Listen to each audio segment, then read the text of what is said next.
Welcome back to the Brews and Bets MMA podcast. This is our UFC 229 edition. Big event, possibly the biggest event in UFC history in terms of views, people watching. YouTube's going crazy, Twitter's going crazy. Crazy press conference today. As always, my name's Steve Ricciardi at SHP Pirate 12 on Twitter. Joined as usual by Ty Slice. Ty, how we doing? I'm doing good, man. It's a nice day out here in Sac, and looked even nicer in your pictures for you shooting at the range the other day. Oh, yeah, that was a lot. That was a very, very good time. And we got a special guest here. Ty, you want to introduce our guest? Yeah, we're here with 145-pound UFC title contender, Joshua Emmett. Josh, you want to introduce yourself to the people? Yeah, what's up, guys? Thanks for having me on the show. No problem. So actually, a unique story. I used to be a judge in the amateur scene here in California, and I actually judged one of your fights here in Sacramento. So in the regional scene, there's a lot of fighters that are not that great. But when I seen you come in, you actually pinned down the guy right in front of where I was sitting. You hit him with probably the hardest shots that I'd ever seen at that point. And you kind of stuck out in my memory. And then your first fight in the UFC, I actually won a lot of money on you. So I thank you for that. Was that at the Titans cage? That was at Titans cage. Yeah, at the Red Lion Center. Yeah, the guy fought, man. He was I remember that. He was tough as hell. He was a Mexican kid, but just, man, it's like man, there's nothing. I hit him with some hard shots, and I actually remember that because I took him down, and I swear I hit him, and I saw his head like bouncing off the canvas, and his eyes roll back in his head, but then I'd hit him again, and I swear I'd like wake him up, and then he'd have this like weird, like just angry look on his face, like trying to come at me, and I was like, man, when's this guy gonna just stop? But he never gave up, and he just kept coming and coming. Yeah, so if you look in the video when you had the guy pinned up against the cage and we're hitting him, I was actually the judge that was right next to where that was happening. And at that time I was weighing about 170 pounds and I was training myself. After you were hitting him, I was like, holy shit, this is coming from a 155-pound guy. And now you're even at 145. And you know, I kind of seen big things from back then. So I appreciate you coming on, and I thought that I'd share that little. Oh, that's awesome, man. Thank you. No problem. And Josh, we just wanted to talk about obviously your career a little bit. Right now, you're 13-2. You had the tough loss to Jeremy Stevens and an injury after that. How are you recovering from the injury, and when are you going to be fighting again? Yeah, it was. It's coming along. I had a pretty significant injury, I guess you could say, with some fractures in my face, and everything's coming together. It's almost healed up. I had a bigger gap on like the lateral part of my orbital, and they didn't put a plate on that one, so it just took a little longer time for it to, I guess, kind of just heal back together, the bones, just because there's such a big gap there. And so I had about maybe 5 to 6 weeks ago, I had another scan of that image of my face, and everything that was broke before is like healed up really well, except that they said it's about like 75-80%. So they're giving me the go ahead for hard sparring and contact about November to December sometime. Okay. So so I'm hoping. I was really looking forward to fighting on that New Year's Eve card in Vegas. That's what I was going to try to campaign for. It's always a huge card. It's in Vegas, and just with like the time frame and everything, I don't think that's going to work out. So I'm hoping January or February. But I'll see how everything holds up and how I feel once I get back to practice. Probably November.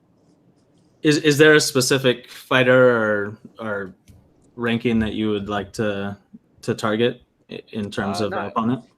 Not really. Like I always say, it's it's really whoever the UFC wants you to fight. It's like they manipulate the rankings, who they want to fight. And I see, like, since I've been inactive, I was 6 and I've dropped to 8. So I have a pretty good idea who they're going to want me to fight, probably somewhere right around there. But yeah, I honestly don't care. It's give me anyone and I'll take that. I've never said no to a fight.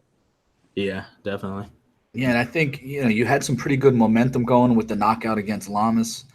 You were a big underdog in that fight too, right? And knocked him out in the first round. That was a great win.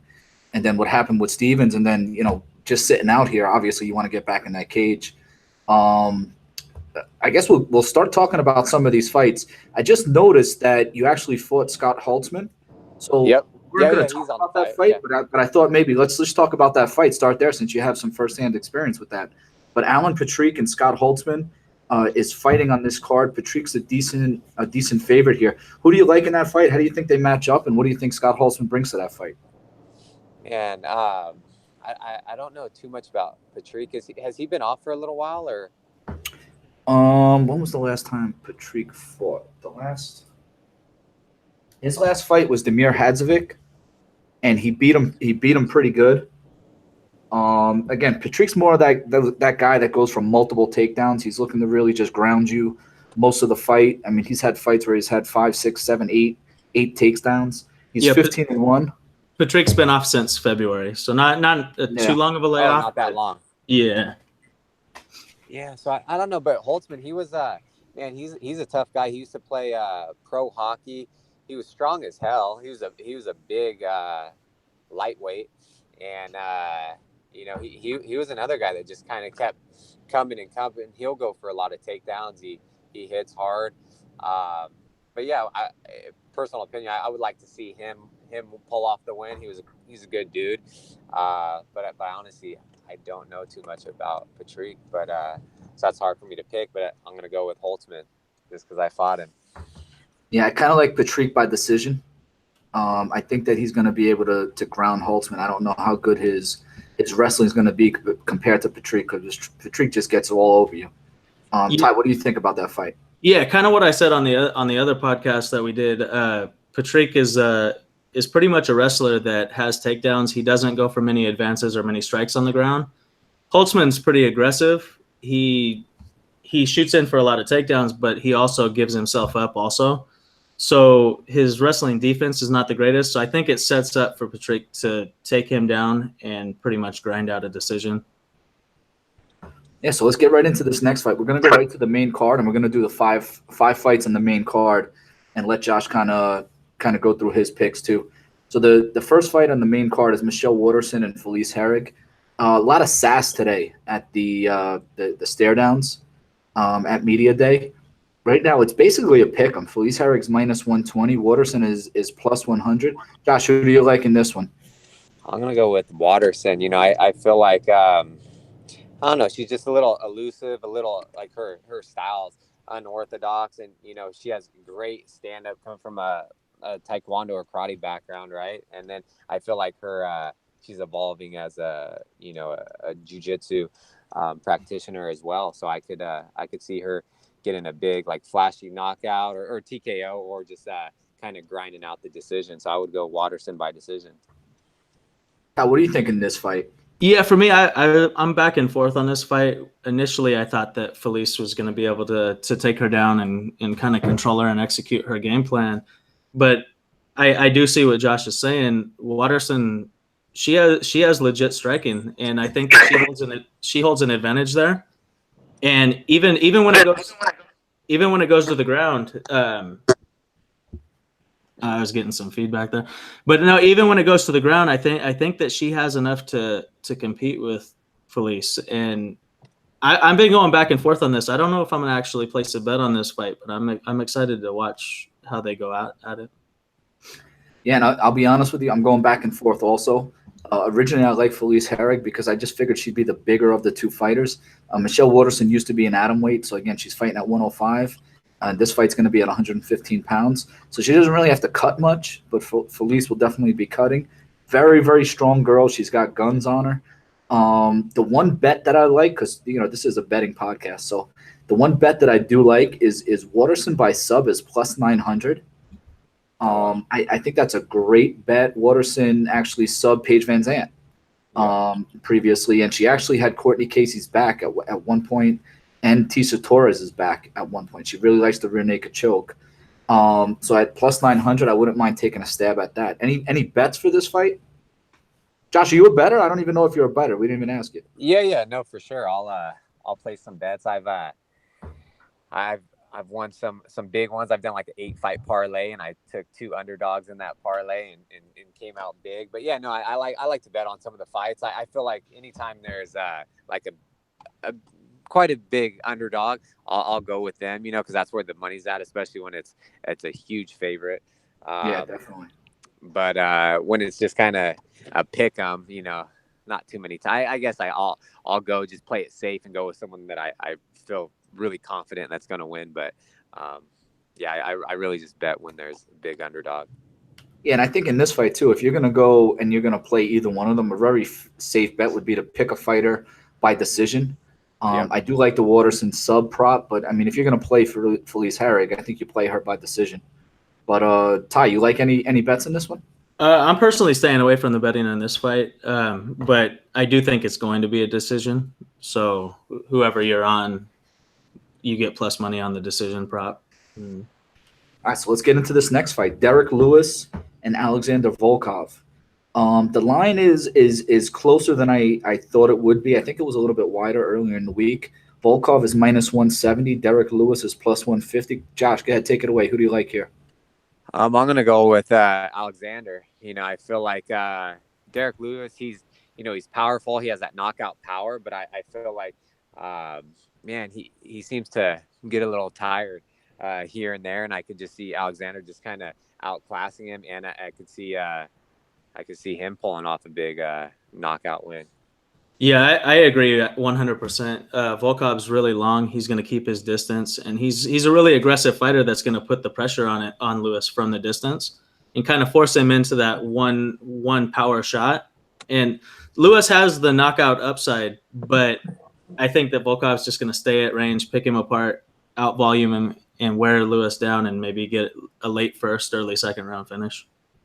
You guys are killing me, man. All right, so I do like Derek Lewis. I like the Black Beast. I think he, I was at the media day today, and I think the thing that he realizes is what both of you said. He knows that he needs to win this fight in the first round. So I think he's going to come out and just lay it all on the line.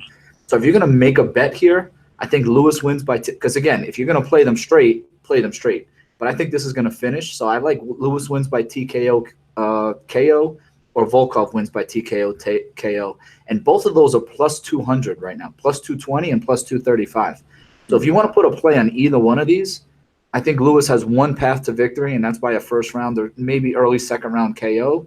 And Volkov for the most part, because I think Lewis is gonna gas, like you said. So if it goes into that second or third round, I think it's a great opportunity to get the KO there. And if this gets out of the first round and you don't like how Derek Lewis looks, by all means, live bet Volkov. I think this is a great opportunity to live bet Volkov. Yeah, I'm gonna personally take I'm gonna take Volkov straight up at -170, and I might place a little bit on him by TKO at +235. Yeah, I like that play. Yeah. All right, so let's get right into the next one. An unproven Dominic Reyes at -230, and an OSP who's kind of become a gatekeeper right now. He beat Tyson Pedro last time out. So at +190, he's kind of the gatekeeper of that 205 division. Josh, who do you like in this one? Man, I'm kind of going with OSP just because he has the experience. He's fought some super high level caliber fighters, and I'm actually not really familiar with Reyes. How many fights has he had in the UFC, or is this? I think he's 9-0 and 3-0 in the UFC. Oh, yeah, he is 9-0. 9-0, 8 fights finished, 6 by KO, 2 by sub. He's fought Jared Cannonier. He beat Jeremy Kimball, who I believe is out of the UFC now, and he's beat Joaquin Christensen. Right, the only guy that I don't even know if Cannonier is still in the UFC. But yeah, he this is a big step up for him. So I could see you throwing something on OSP. So maybe it's just going to be maybe a little too much for him. But and OSP's been there, fought the who's who in that division, and super powerful, super athletic fighter. So I would go with OSP. I would go with KO or TKO of some sort. Yeah, that's exactly what I was on when I was breaking down the fight. But Steve is actually out in Vegas, and he's seen OSP around at the media day. At the media day, yeah. Yeah, and said that he completely looked drained. And oh, really? He's cutting a lot right now. Yeah. Well, I mean, with if you that see said, OSP, go ahead, Josh. I'm sorry. I'm just kidding. I was just saying with that, depending on how he's looking, or depending on if this guy is, maybe he's younger, he's hungrier, he's it's always tough too. And like you were saying, OSP is kind of like the gatekeeper. If this guy can come out and he wants it more, just depending on, maybe he'll take it. But just from me not knowing too much about him, I'd go with OSP. And I think one of the things about this fight too is some of the lines are really wide. Inside the distance is minus 550, so they really think that this fight is going to end early. OSP, his last few fights have ended early. Corey Anderson went into the third round, and he actually lost the first 2 rounds to Corey Anderson. He was up 2 rounds and was able to get him with a head kick in the third round. Even Tyson Pedro rocked OSP in that first round. And, he basically got himself in a bad position on the ground. OSP was able to get him, I think it was an arm bar to finish it. But, Pedro should have won that fight. So OSP could very easily be 0-3 in his last 3 fights. Now, when it comes to Dominic Reyes, he's an athlete. He was a football player, safety in college, and basically didn't get drafted in the NFL. He really wanted to go to the NFL. It was on the Ariel Helwani podcast earlier.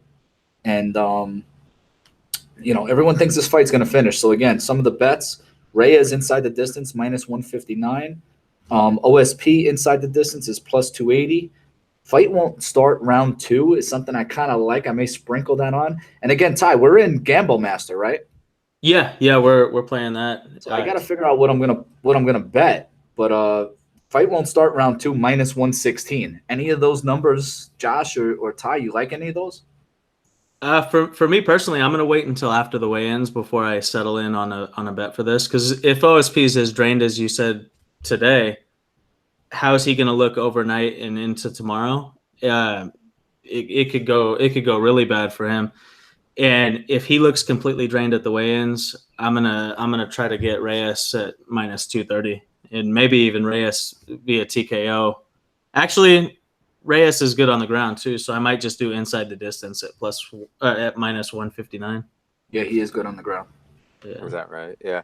I'm not sure. I feel even just depending, he's later in the card, if they're weighing in the morning, even if he's drained at the weigh-ins, I just know from like firsthand experience that sometimes that's what like the absolute most miserable I'll feel. But man, with that much time to hydrate and refuel, come fight night, I feel great. So I don't know. I'm going with OSP. So Josh, maybe you can give us some insight. So now that the UFC does their early morning weigh-ins, is there a set order depending on where you fight in the card and on what time you weigh in, or do you have like a set time that you're like a time frame? Yeah, no. As far as that goes, say they open it up from 8 a.m. to 10 a.m. Like you just have to weigh in within that window. So okay. it really doesn't matter. So typically, like if people are on weight, like if I was on weight, I would be there, a little before 8 o'clock, so I can be the first one on the scale.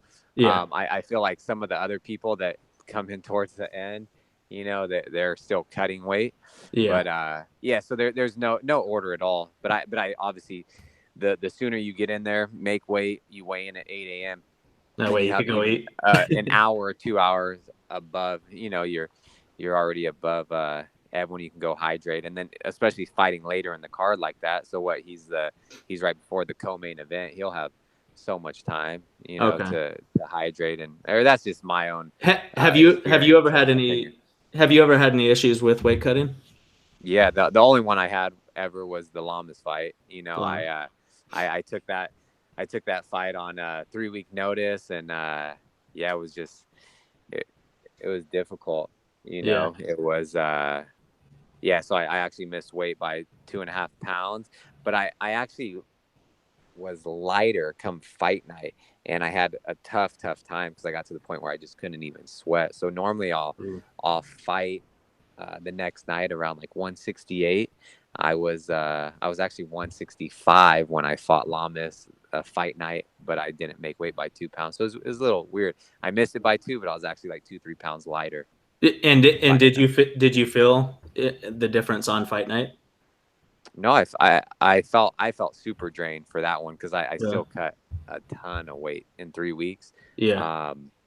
But yeah, I felt way worse. Like after I made weight, like I felt kind of like lethargic and stuff up until, probably about sometime in the evening. But then the next day after I got some good sleep, and I think just with like the nerves and everything of not making weight, that was the first time I missed weight.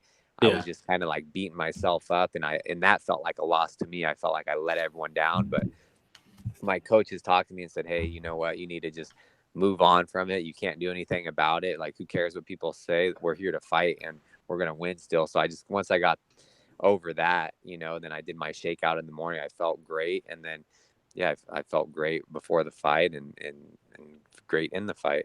So not only a physical thing, it was also a mentally draining too. For me, just because I literally felt like that felt like a loss to me, because that was the first time in my like MMA career, even in wrestling, all the years since I was little through college, I never missed weight. And that was the first time. Then getting all like the backlash and people saying like I did that on purpose, but I was more drained for that fight than I was for any fight ever, Yeah. But again, the moral of the story is once his coaches told him not to worry about it, he knocked Lamas out. So you know what I'm saying? No. That's it. I had to take those words for you. So the next the co-main event, Tony Ferguson, Anthony Pettis. This is a great fight. But the line is real wide. Tony Ferguson, I believe, is minus 370 right now. Josh, what do you think about this one? It's a wide line. I don't even know if it's playable. He's minus 370. Pettis is plus 310. Ty and I talked about it. We have a premium podcast on the Quan Edge. We provide DFS content for them, and then we do this podcast for the general public and everybody else. But I mentioned on the other podcast that Tony Ferguson did a great job at his open workout yesterday. Did the jump rope for about 5 minutes, did a bunch of wrestling techniques, did a bunch of drills, showed everybody a scar on his leg. I mean, he looks great. He feels great. Even interviews today, very positive about everything. So any lean on this fight? Yeah, I mean, I guess everybody kind of thinks Ferguson's just going to smash him here. But again, he is coming back from a pretty big injury. So who do you like here? Yeah, so with that, it's tough too, because Ferguson's on, he's on that streak. What is 9-10 fight winning streak? He's 10-0 since 2013. Okay, yeah, the interim champion, that they took the belt from. But Pettis was former champion, and I feel like he's kind of reborn in his last fight, and he's doing really well. And so with the odds and everything, since Pettis is a huge underdog, right? I would. Yeah, he is. I would go with Pettis if I were to bet. And man, they're both so crafty and tricky, and this is going to be I think it's going to be like a phenomenal stand-up fight, and they're both going to pull out all the tricks they have. But if I were to bet on this, I would bet on Pettis. It's a 3-round fight too, huh? So I'd bet Pettis by decision. But Ferguson, he has been caught several times. Or not caught, but with his chin and stuff, some people have dropped him, and I don't know if he has the toughest chin, but man, it is definitely a tough one. Like I kind of want to lean towards Tony to pull off the win, but if I was betting, I'll definitely bet on Pettis for that, since the line is so wide. Yeah. Pettis by decisions plus 600, just in case you want to throw something on there. Go ahead. So I kind of agree with you and disagree with you at the same time. I don't like Pettis at all in this fight. Initially, I was kind of leaning towards him because I didn't know how Ferguson's knee was going to hold up. He was supposed to be out for a year. He came back after 5 or 6 months. Steve said that he looked great at the open workouts, which, you can only tell so much from the open workouts, but it leads me to believe that if he was doing all that in front of an audience, it shows that he has some confidence in his knee. What stood out to me is that he was doing some wrestling drills, and if you're lifting guys on that surgically repaired knee, if you're doing it just for the free open workout, it shows that you at least have some confidence, and it's not in the back of your head that things are going to go bad. I just think that Ferguson has the power advantage on the feet. Pettis has the technical advantage, but Ferguson's not completely out of water in that sense. When it goes to the ground, though, even though Pettis has some sneaky jiu-jitsu, Ferguson's setups with his 10th Planet style, they're going to cause a big problem, and people just get tied up with him.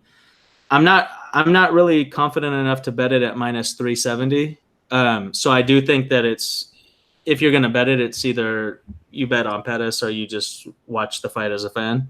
Mm-hmm. But I think that Ferguson's going to win. I'm personally staying away from the lines right now as they are, and I'm just going to hope to watch an exciting fight. Yeah, I think this fight's going to be exciting, and the bets, again, we're talking bets here. So the bets I like, and I'm a prop better. I like to look at the deep odds. I don't like to just go obvious and just pick a winner. But over 2.5 is minus 120. I kind of like that. Even if you do like Pettis by decision, or if you like Ferguson by decision, which is what I do, Ferguson by decision is plus 166. That's not a bad bet there. I don't really think. I kind of hope. I hope this doesn't go to the ground, because I think it'll be a pretty good dynamic striking match if these guys just stay standing. So if they stay standing, I mean, Pettis is tough enough that, he's lasted 3 rounds with Eddie Alvarez, with Barbosa. Holloway got him late. Poirier got him late. RDA, he lasted 3 rounds. So this could very well be a decision fight. I think Ferguson will win the decision. So plus 166 or over 2.5. I like those 2 bets. So the main event, everybody biggest – well, it's projecting. I don't know how they do this whole projecting thing. They can kind of figure out how many Dana White keeps talking about it. Conor talks about it. Khabib talks about it. It's projected right now at like 3 to 3.5 million pay-per-view buys. So Conor McGregor and Khabib, I mean, for the most part, some people think that it may go off tomorrow at more or less a pick'em. There was a rumor going around earlier today that there's about to be a big bet at some point today or tomorrow on one of these guys, but I don't know who the big bet's going to be on. I kind of have a feeling it's going to be on Conor. But again, the public's on Conor, so you figure that line's going to get closer. So if you wanted to bet Conor, you probably should have bet him about 2 or 3 weeks ago.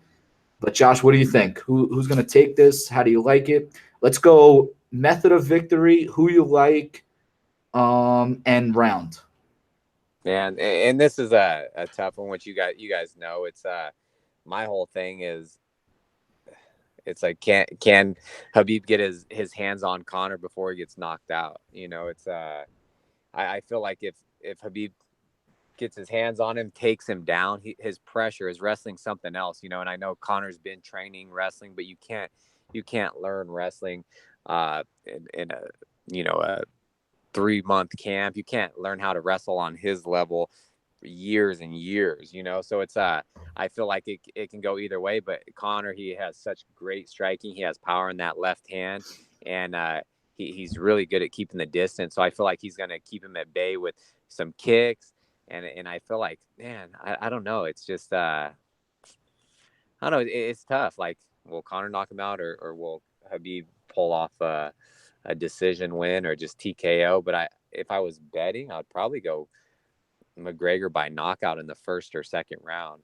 I feel like if it goes past the second, it's just going to be all Khabib just doing what he does best, because he's beat some great guys. He's undefeated as well. And some of the guys, like great strikers like Barboza, I thought Barboza was going to, catch him.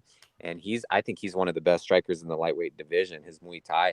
And Khabib just put on a clinic on him and did things that surprised the hell out of me. And just with a lot of the fighters that he's done that to time and time again. So it's man, it's tough. If I was betting, I'm going Conor first or second round knockout. But I kind of feel like Khabib's going to just do what he does. So let's just say, Ty, let me just give the line on these. I know Josh doesn't have the lines in front of him. McGregor wins in round 1 is plus 400. McGregor wins in round 2 is plus 600. Wow. And again, when it comes to matchups, Barbosa, the thing that happened with Khabib and Barbosa is because Barbosa really uses his kicks. Yes. When Khabib was able to pressure him, he wasn't able to totally eliminated that from the game plan. Yeah. The one guy that had some success, though, Michael Johnson, did catch him early. He had him rocked a little bit in that first round. But Ty, what do you think? Yeah, so I'm actually glad that Josh said that about the wrestling, because it kind of backs up what I was saying on our premium show. Conor's been off 2 years. His wrestling has always been his weakness. like I was saying, hitting his fight with Mendes, he got taken down 4 times.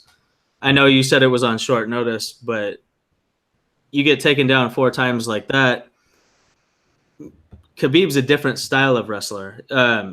He likes to get in close and he picks you up and puts you off balance. So it's not really a technical takedown that you could stop. He'll force his way into a takedown, and it's more of a mauling style.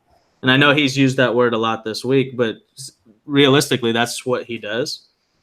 And I think that if Conor's in his head and Khabib wants to strike with him, it's going to be a short night for Khabib. Conor's going to put it on him and knock him out.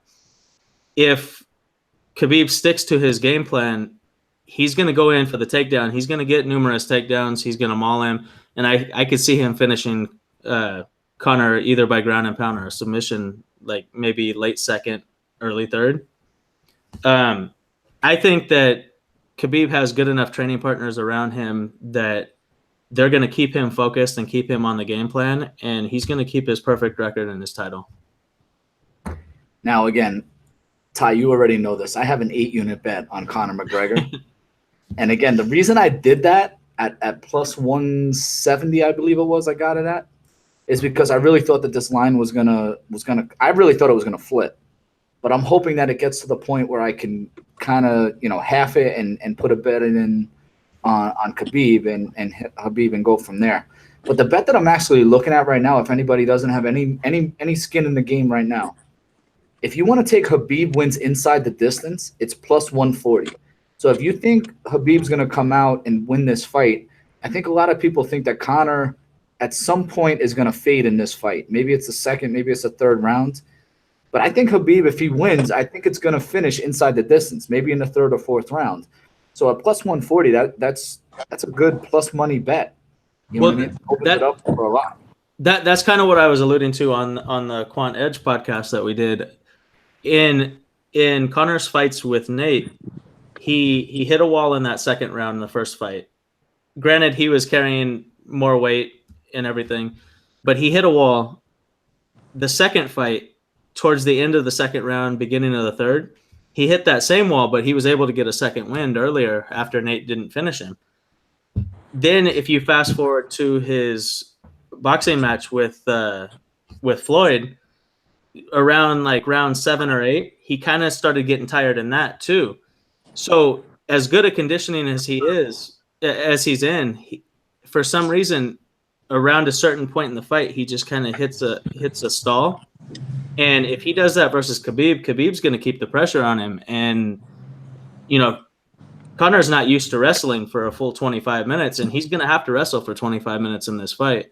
And wrestling is a lot more physically taxing than striking.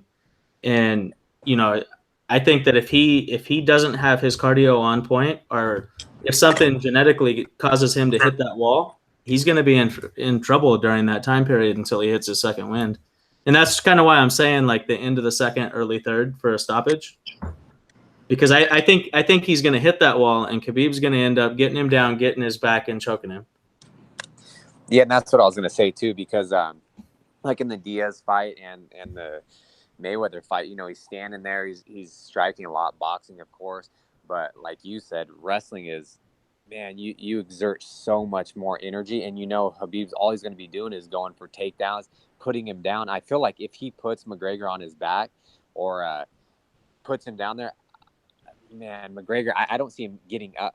I just don't. I think just the pressure that he has, it's different, and he's a strong guy, and he has that great wrestling background. Like I just don't see Conor getting up. But if he does get up, and then if he takes him back down, like he's gonna waste so much more energy. And man, I see him gassing early if that's the way it goes. If Conor doesn't catch him before he gets taken down. Yeah, and that's what it comes down to is, will he be able to get to Conor before Conor throws his hands or kicks? And I personally think he will. And I was listening to the Chael Sonnen podcast, and he was talking about Khabib's training camp. And I don't know if it's necessarily his training camp, but in Dagestan, where Khabib's from, they had, I believe it was 8 world champion wrestlers, and they're a small nation because they're separate from Russia. but eight world champions have come from that place, and that's who Khabib's in the gym with every day, training and grinding his wrestling. So I don't really think that Conor can learn enough wrestling to deal with somebody at that type of level in the short time that he's been out. Yeah, not at all. Yeah. Listen, all I want you guys to know is you guys talk long enough that I was able to order room service for Khabib. I sent him a bunch of tiramisu, so we'll see if he makes weight tomorrow. That brings us to the conclusion of the Brews and Bets podcast. Josh, next time, just so that you know, it's Brews and Bets because we actually drink beers during the podcast. I'm in Vegas. I actually had to open my beers on the countertop in the bathroom. I didn't have a bottle opener. So next time, if you ever want to come on again, we got to get you a case of beer or something for coming on. I know, man. I would have. You've probably been drinking, huh? No, I'm just kidding. But yeah, for sure. I would if I wasn't driving around running a bunch of errands. But I appreciate you guys having me on or trying to make weight. The other thing is trying to make weight. I'm sure beer. You don't want beer in your life. Trying to make weight for a fight. Well, no, actually, Josh, one of our sponsors is Stubborn Beauty Brewery, and they sent me out some Happy Trees, which honestly, I know they're our sponsor, but just man to man, they're the best beer that I've ever had at this point in my life. I have a few more cans. I know you're local here in Sacramento. If you want to try it out, just hit me up on a text and. Okay, yeah, for sure. I'll definitely. I'd like to try that. Sounds good, bro. You won't be disappointed. No, not at all. It's a good beer. So that brings us to the end. I know Josh has to get to dinner. Ty, everybody knows where to get you on Twitter. Everybody knows where to get me. Josh, you got any sponsors or anybody else that you want to shout out? How people can reach you on Twitter? Yeah, I have my my Instagram and Twitter handle, or just Josh Emmett UFC, JOSHEMMETT UFC. And then I have a Facebook page, and then. As far as sponsors go, if you guys are looking for a meal prep, Trifecta System, great meal delivery. It's all organic, grass-fed food delivered right to your door. RP Strength, they have diet templates and strength programs, and Vibe Health Bar. So appreciate all them and all my fans and family and stuff like that have been there since the beginning. Now is that meal prep? Are they local here in Sacramento, or are they nationwide? They actually have one of their warehouses out of Sacramento, but it's nationwide. A lot of they're actually, you'll see now, they're sponsor of the UFC. I was with them before they sponsored the UFC. A lot of Olympic athletes, a lot of CrossFitters. People. It's awesome. It really is one of the best. You'll have to send me the info on that, because at work we have a cafeteria, but I'm spending a lot of money on lesser quality food, so I can definitely use some meal prep. Yeah, and drinking beers every Thursday night isn't helping you either, bro. In moderation, though, right? It's good for you. Exactly. Exactly. All right, so everybody knows how to find us. Josh, thanks a lot for coming on. You're invited to come back on anytime.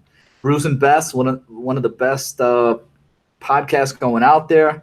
It's all free. Anybody can come on anytime. All you got to do is hit us up. And again, this is trending to be one of the biggest UFC events ever. So everybody, please enjoy, and we are out.